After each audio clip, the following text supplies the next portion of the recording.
എന്താ ജനത്തിരക്ക് വക്കീലേ? തഹസിൽദാർ ബലാത്സംഗ കേസിലെ പ്രതികളെ കാണാനുള്ള തിരക്കാവൂ. കർത്താവേ, കോട്ടപ്പുറത്തിന് എല്ലാവരും കൂടി കൈകാര്യം ചെയ്യാവോ? ഏയ്, പോലീസുകാരുണ്ടാവല്ലോ കൂടെ. ഉവ്വല്ലേ, എന്നാ ഇറങ്ങ്.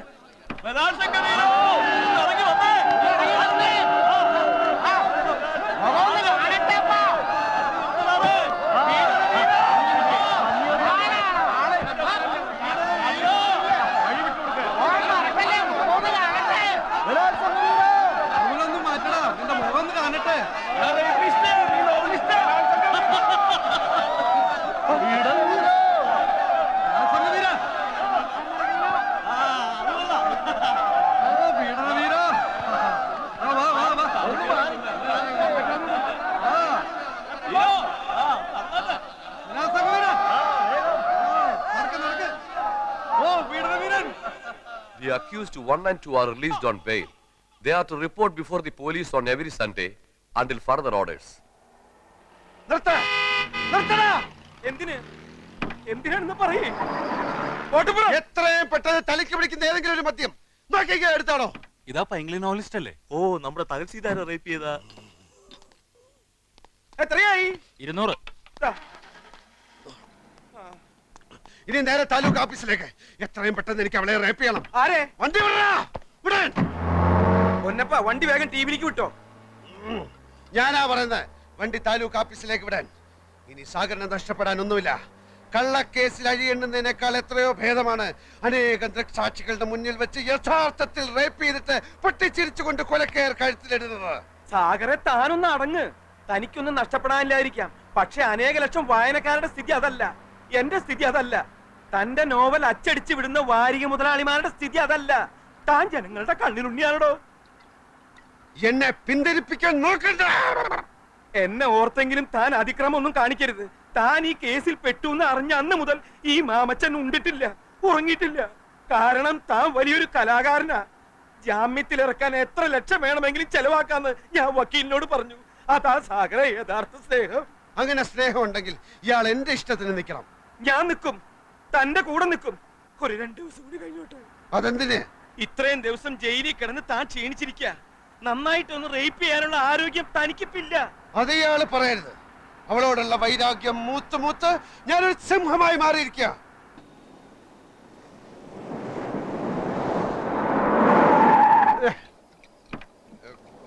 ഇതെവിടാ സ്ഥലം? ഇത് ടിബിയാ. അപ്പൊ താലൂക്ക് ഓഫീസ്? ഒന്ന് ഇറങ്ങ് സാഗറെ. എന്നോട് ആജ്ഞാപിക്കുന്നത് അപേക്ഷിക്കും. അപേക്ഷിക്കണു, ഒന്ന് ഇറങ്ങ്. താലൂക്ക് ഓഫീസിൽ പോണം. താലൂക്ക് ഓഫീസിൽ രണ്ടെണ്ണം കൂടി അടിച്ചിട്ട് പോയാ പോലെ. ഇതാ നോവലിസ്റ്റ് അല്ലേ തഹസിൽദാരെ റേപ്പ് ചെയ്ത? അതേടാ, തഹസിൽദാരെ റേപ്പ് ചെയ്ത അതേ നോവലിസ്റ്റ് എന്നാ ഞാൻ. നിന്റെ സ്വന്തത്തിൽപ്പെട്ട വല്ലവരും വന്ന് ഞാൻ റേപ്പ് ചെയ്യണോ? പറയടാ. സ്വന്തത്തിൽപ്പെട്ട ആരും ഇല്ല. നിന്റെ സ്വന്തത്തിൽപ്പെട്ട ആരെങ്കിലും വന്ന് ഞാൻ റേപ്പ് ചെയ്യണോ? റേപ്പ് ചെയ്യണോ? ഇന്ന് വരെ ഒരു ഈച്ചയെ പോലും റേപ്പ് ചെയ്യാത്ത എന്നെ എല്ലാരും കൂടെ റേപ്പിസ്റ്റാക്കി. എനിക്ക് റേപ്പ് ചെയ്യണം.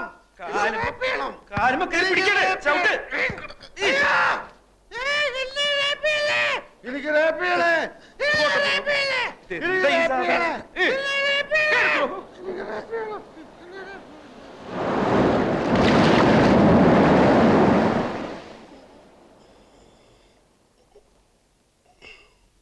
നമസ്കാരം. ഇതെവിടാ സ്ഥലം? നമ്മളിപ്പോ ടിവിയില് VIP മുറിയില. ഇത് സാക്ഷി, മറുനാട്, മലയാളക്കര, വാരികയുടെ ആളുകളല്ലേ? എന്താ എല്ലാരും കൂടെ? മരുപ്പച്ച തേടിയുടെ 9ാം അധ്യായം ചാക്യാർകൂത്തിന്റെ ക്ലൈമാക്സ് നാളെ കമ്പോസ് ചെയ്തില്ലെങ്കിൽ അധ്യായം മുടങ്ങും. പാതി വഴിക്കും നോവൽ അവസാനിക്കട്ടെ. സാഗർ കോട്ടപ്പുറം എന്ന നോവലിസ്റ്റ് മരിച്ചു പോയതിനാൽ നോവൽ നിർത്തുന്ന പരസ്യം ചെയ്തോളൂ. അതേടോ, സാഗർ കോട്ടപ്പുറം എന്ന നോവലിസ്റ്റ് മരിച്ചു. ഇപ്പൊ ഈ നിൽക്കുന്ന അയാളുടെ പ്രേതമാണ് ഇവിടുത്തെ തഹസിൽദാരെ രക്തം കുടിക്കാൻ വന്ന പ്രേതം.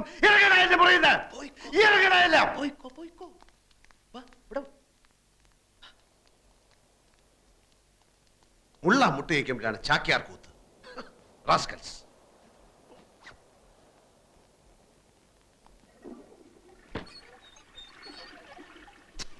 ഇയാളെന്താ പോവാത്ത? അവന്മാരെ ഇറക്കി വിട്ടത് നന്നായി. കേരളത്തിന്റെ പ്രിയപ്പെട്ട നോവലിസ്റ്റ് അകത്തായപ്പോ അയാളെ ജാമ്യത്തിലെടുക്കാൻ ഒരുത്തനും വന്നില്ല. നന്ദിയില്ലാത്ത വർഗം. ഞാൻ ഒരുത്തനോട് അപേക്ഷിച്ചിട്ടില്ല എന്നെ ജാമ്യത്തിൽ ഇറക്കാൻ. അപേക്ഷിക്കാതെ വരുന്നവനാണ് യഥാർത്ഥ സ്നേഹിതൻ. അല്ല, കൂട്ടത്തിൽ ഏറ്റവും കൂടുതൽ കള്ള കണ്ണുള്ളവനാണ് താൻ. കത്തുന്ന പുരയിൽ ഈർക്കിൽ വലിച്ചുരുന്നവൻ. ഞാനെന്ന മനുഷ്യനെ താൻ കാണുന്നില്ല. തനിക്ക് വേണ്ടത് നോവലിസ്റ്റിനെയാണ്. തന്റെ തൊലിഞ്ഞ വാരികയിൽ നോവൽ എഴുതാമെന്ന് ഏറ്റ വിറ്റയായ നോവലിസ്റ്റിനെ എനിക്ക് മനസ്സിലൂടെ എഴുതാൻ ഉടനെ വേണമെന്നില്ല കോട്ടപ്പുറം. എങ്കിലും ഒന്ന് ഓർക്കുക, നമ്മൾ പരസ്യം ചെയ്തിട്ട് 5 ആഴ്ച കഴിഞ്ഞു. നമ്മളല്ല താൻ. താൻ ഇനി ഇവിടെ തന്റെ കണ്ണി അടിച്ചു പൊട്ടിക്കും. എന്റെ കർത്താവ്, എന്റെ മഞ്ചാടിയുടെ ഭാവി. എനിക്ക് പൊതിരെ തല്ല് കിട്ടി. എവിടുന്നാ? കല്ലേറ് കൊള്ളാത്ത ഒരവയവവും ഇപ്പൊ ഈ ശരീരത്തിലില്ല. താൻ പിന്നെയും അവളോട് മാപ്പ് പറയാൻ പോയോ? ഇല്ല, വാടക വീട്ടിൽ ചെന്ന് നമ്മുടെ സാധനങ്ങൾ എടുക്കാമെന്ന് വെച്ച് പോയതാ. ഇരുട്ടായിരുന്നിട്ടും ഏതോ ഒരു തെണ്ടി എന്നെ കണ്ടുപിടിച്ചു. ആളുകൾ കൂടി എടാ ബലാത്സംഗ വീര എന്നും പറഞ്ഞുകൊണ്ട് കല്ലേറ് ഇടിയും തുടങ്ങി. ഞാൻ എങ്ങനെ അവിടുന്ന് ജീവനോടെ രക്ഷപ്പെട്ടെന്ന് ഇപ്പോഴും പിടിയില്ല. ഇത് സഹിക്കാവുന്നതിന് അപ്പുറമായിരിക്കുന്നു. ഈ ധൂമകേതു കാരണം, ഈ യക്ഷി കാരണം.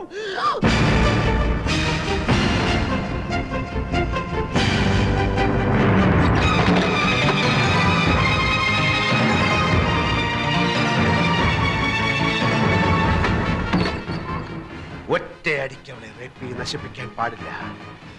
പൊന്മുട്ടയിടുന്ന താറാവിനെ അങ്ങനെ കൊല്ലാൻ പാടില്ലല്ലോ. ഇനി അങ്ങോട്ടുള്ള സാഗർ കോട്ടപ്പുറം എന്ന നോവലിസ്റ്റിന്റെ ചോദനകളെ ഉദ്ദീപിപ്പിക്കുന്ന പ്രചോദനമാണവൾ.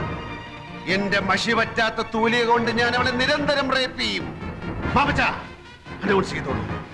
അടുത്ത ആഴ്ച മുതൽ പുതിയ നോവൽ ആരംഭിക്കായി. നോവലിന്റെ പേര് ഒരു ഗസറ്റഡ് യക്ഷി. ഒരു ഗസറ്റഡ് യക്ഷി. ഒരു ഗസറ്റഡ് യക്ഷി. എന്റെ കർത്താവേ, എന്തൊരു പുതുമയുള്ള പേര്, ഒരു ഗസറ്റഡ് യക്ഷി. നന്ദി കോട്ടപ്പുറം, നന്ദി. ഞാൻ ഈ നിമിഷം പോകുന്നു, ലോകത്തെ മുഴുവൻ ഇക്കാര്യം അറിയിക്കാൻ പോകുന്നു. സാഗർ കോട്ടപ്പുറത്തിന്റെ ഒരു ഗസറ്റഡ് യക്ഷി. അടുത്ത ലക്കം മുതൽ സാഗർ കോട്ടപ്പുറത്തിന്റെ ഏറ്റവും പുതിയ നോവൽ ഒരു ഗസറ്റഡ് യക്ഷി.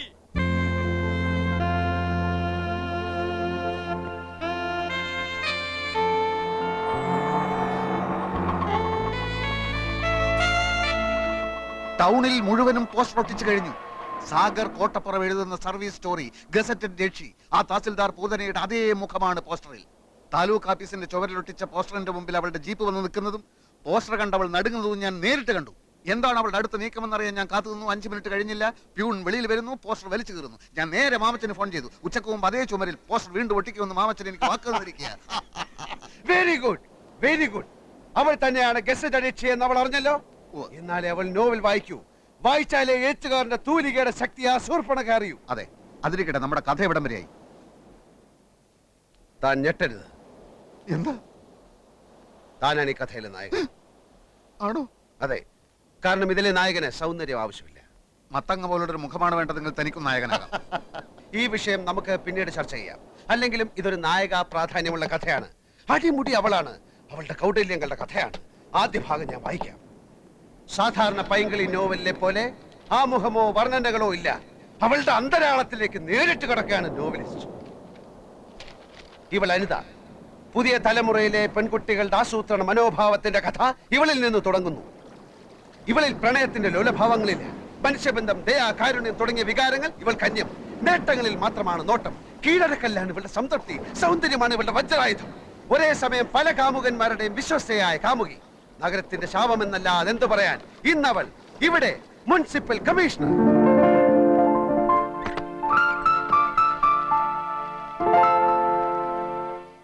തലയ്ക്കകത്ത് കളിമണ്ണ് മാത്രമുള്ള ഈ കമ്മീഷണറെ സ്ഥലം മാറ്റാൻ നഗരപാലകർ ശ്രമിച്ചതിന്റെ ഫലമായിട്ടാണ് പുതിയ കമ്മീഷണർ ദിലീപ് മേനോൻ സ്ഥലത്തെത്തുന്നത്.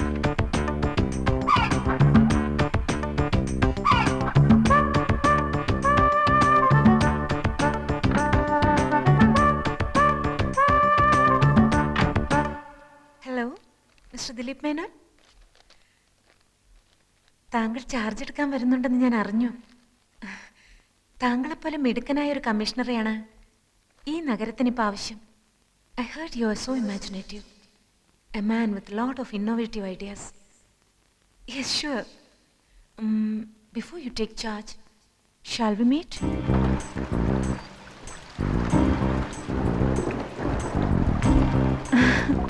എന്തിനാണ് വരാൻ പറഞ്ഞത്? ആദ്യം അകത്തോട്ട് കടന്നിരിക്കൂ. പറയാനുള്ളത് പറയൂ. ഒരുപാട് പറയാനുണ്ട്. എങ്കിൽ ഞാൻ നാളെ വരാം. ഈ അസമയത്ത് മഴ നനയാതെ അകത്ത് വന്നിരിക്കൂ ദിലീപ്. ഞാൻ ആകെ തൃശങ്കു സ്വർഗത്തിൽ പെട്ടതുപോലെ തോന്നുന്നു. അനിത ഇനിയും ചാർജ് ഒഴിഞ്ഞു തന്നില്ലെങ്കിൽ തരാമല്ലോ. then let me take charge tomorrow. അത്ര പെട്ടെന്ന് വേണോ? ഇങ്ങനെയൊക്കെ ചോദിച്ചാൽ ഞാനിപ്പോ ഈ വാടക വീട്ടിൽ എന്തിനാണ് ഇങ്ങനെ താമസിക്കുന്നത് എന്ന് തന്നെ എനിക്ക് മനസ്സിലാവുന്നില്ല. എനിക്ക് മനസ്സിലാവുന്നുണ്ട്. എന്തിനാണ്? എപ്പോഴും എനിക്ക് കണ്ടുകൊണ്ടിരിക്കാൻ. നമ്മൾ തമ്മിൽ ആദ്യമായി കണ്ടത് എന്നാണെന്ന് ദിലീപിന് ഓർമ്മയുണ്ടോ?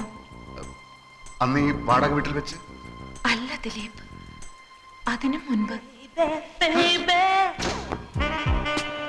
ജന്മാന്തരങ്ങൾക്ക് മുൻപ് നമ്മൾ കണ്ടിരുന്നു, സ്നേഹിച്ച് ജീവിച്ചിരുന്നു. എന്റെ ഈ മടുപ്പിക്കുന്ന ഏകാന്തതയിലേക്ക് എന്നെങ്കിലും ഒരു നാൾ എന്റെ ദിലീപ് വീണ്ടും വരുമെന്ന് എനിക്കറിയാമായിരുന്നു.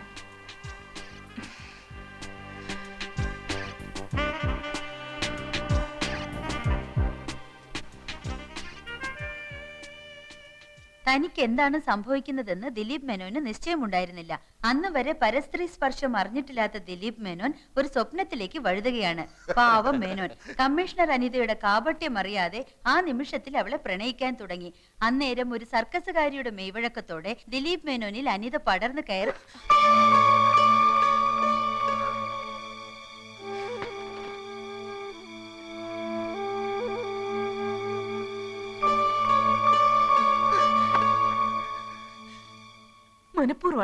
മനഃപൂർവ്വമാണ് ഒക്കെ.